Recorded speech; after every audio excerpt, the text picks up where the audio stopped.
ఇంట్లోనే కరివేపాకు పొడి ఎలా ప్రిపేర్ చేసుకోవాలో ఈ వీడియోలో అయితే చెప్పాను. హెల్త్‌కి అయితే చాలా మంచిది. మీరు ఒకసారి ట్రై చేయండి. వీడియోని అయితే ఎక్కడ స్కిప్ చేయకుండా లాస్ట్ వరకు చూడండి.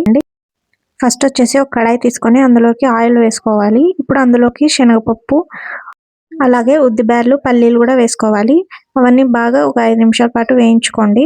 అలాగే అందులోకి కొన్ని ధనియాలు కూడా వేసుకొని, కొంచెం జీలకర్ర వేసుకొని ఒక 5 నిమిషాల పాటు బాగా వేయించుకోండి.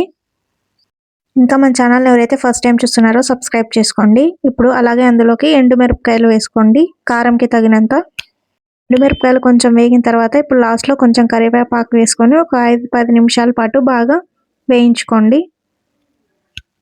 10 నిమిషాల పాటు బాగా వేయించుకోండి. ఇప్పుడు ఇవన్నీ వేగిన తర్వాత మిక్సీకి అయితే పట్టండి. కొంచెం ఉప్పు వేసుకొని కచ్చాపచ్చాగా గ్రైండ్ చేసుకోండి. వీడియోలో చూడండి ఈ కన్సిస్టెన్సీలో వస్తే చాలు. ఇప్పుడు లాస్ట్‌లో తెల్లవాయిలు వేసుకొని ఇంకొకసారి మిక్సీ పట్టండి. అంతే అండి, కరివేపాకు పొడి కారం చాలా బాగుంటుంది.